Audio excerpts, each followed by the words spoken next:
cut through the clutter. These are the hard facts.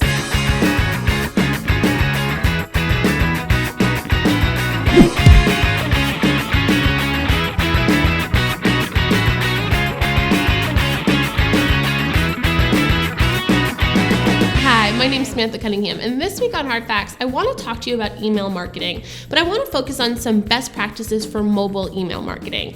Now, when we're talking about the opportunity we have to get an individual to click through on our mobile device on that mobile email, you want to remember a couple of things. One is that 69% of individuals are going to decide by your subject line alone whether or not they decide to click through, so whether or not they send you the spam folder. So we need to make sure we're utilizing those 35 characters available to us with the most important and engaging call to action information as possible. Your call to action should take place in the next 85 characters that is part of our pre-header or preview pane. So some people have it set where they can see a preview of what the content on the email will be. That's where your call to action should lie.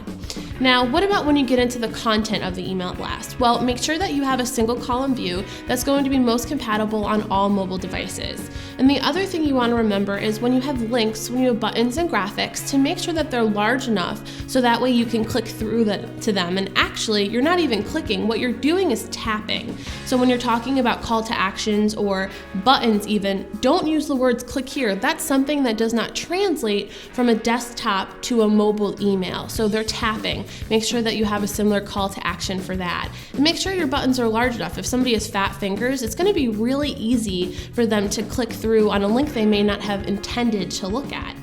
A couple of recommendations that you can do to see how your mobile emails are coming out is do a litmus test.